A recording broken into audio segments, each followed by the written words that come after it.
My dad made the announcement like it was already decided. No question. No conversation. Just that voice he uses when he's already decided something and needs the room to catch up. Your brother lost his job. Derek, you'll cover his bills until he gets back on his feet. I was holding a dinner roll I never ate. My mom was nodding slowly across the table like this was a completely reasonable thing to say to a person. My brother Marcus sat beside her looking at his plate, which told me everything he'd known before I walked through the door. I'd driven 40 minutes to be here. Brought wine. Brought dessert. I smiled.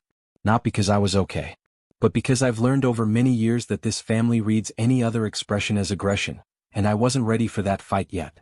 How much are we talking? I asked. My dad listed figures without hesitating.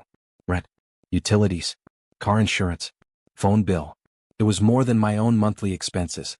My mom reached over and touched my hand like she was comforting me, but it felt more like she was closing a door. Family helps family, she said softly. Outside a car passed. The refrigerator hummed. I looked at Marcus. He finally looked up. He didn't say thank you. He didn't say anything. He just picked up his fork and kept eating. I drove home that night with the radio off. 40 minutes of just road noise and my own breathing. I kept running the numbers in my head. My rent. My car. My student loans I was still quietly paying down at 34. My savings account that I'd been building carefully for 2 years toward a down payment on something that was finally, actually mine. All of it suddenly felt fragile. I didn't call anyone that night. I just sat in my apartment parking lot for a while after I pulled in. Engine off. Hands still on the wheel. The thing about my family is they've always treated Derek like the reliable appliance in the corner. Always running.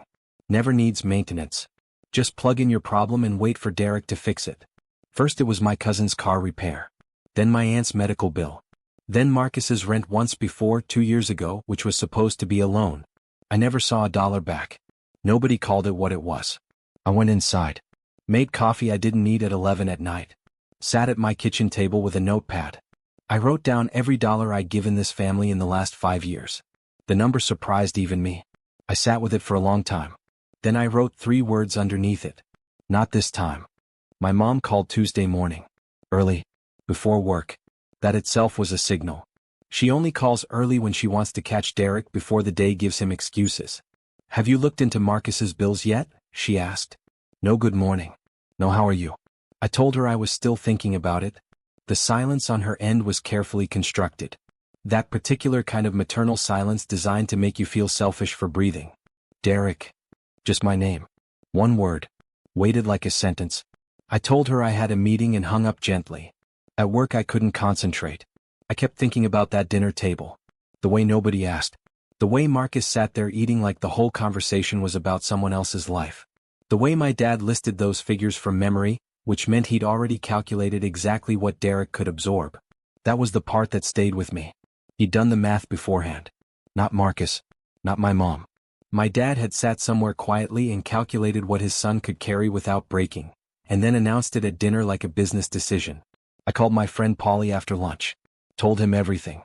He listened without interrupting, which is why I've kept him around since college. When I finished he said, Derek, they're not asking you. They're telling you. There's a difference. I already knew that.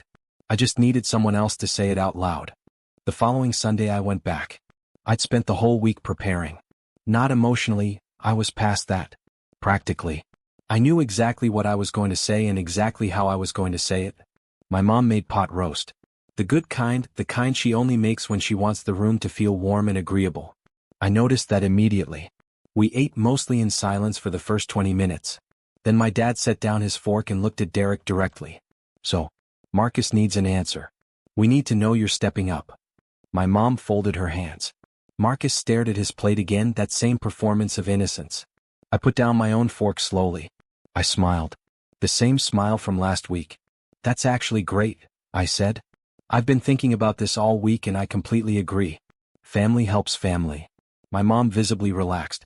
My dad nodded.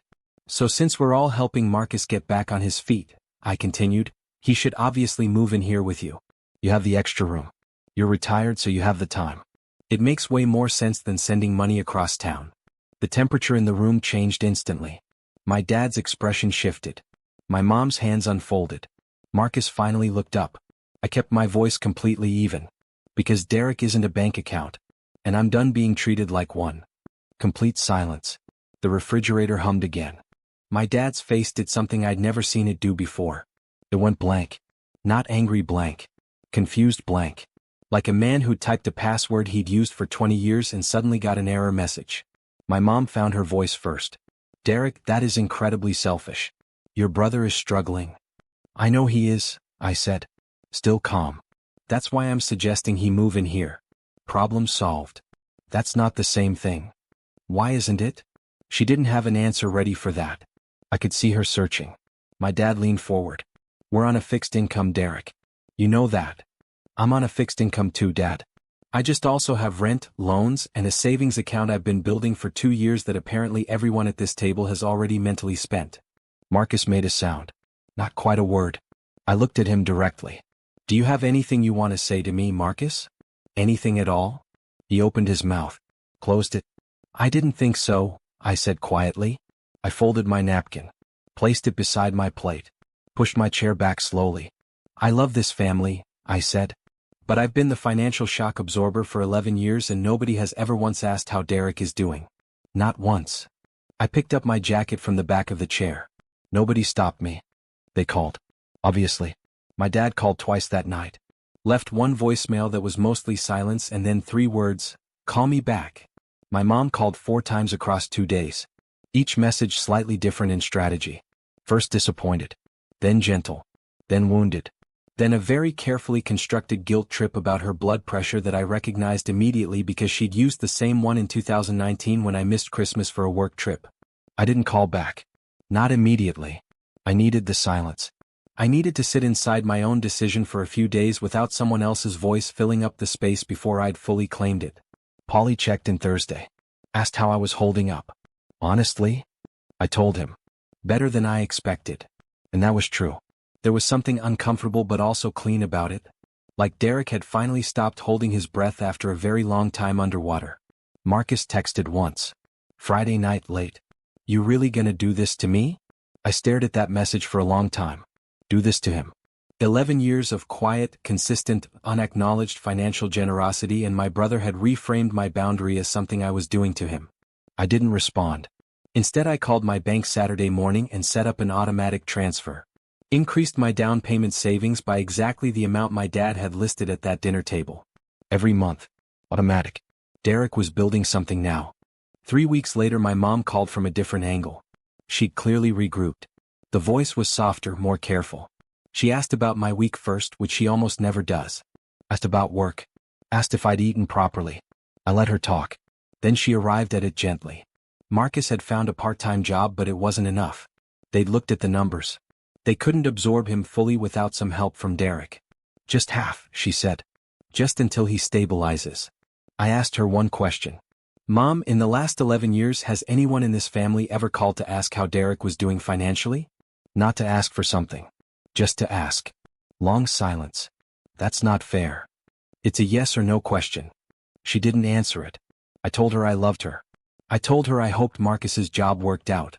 I told her I was available for Sunday dinners when those dinners were actually dinners and not financial negotiations disguised as pot roast. She hung up without saying goodbye. That one stung. I won't pretend it didn't. I sat with it. Let it hurt properly without drowning in it. A month later my dad called. Different tone entirely. Quieter. Something had shifted in him. He asked if Derek wanted to grab coffee sometime.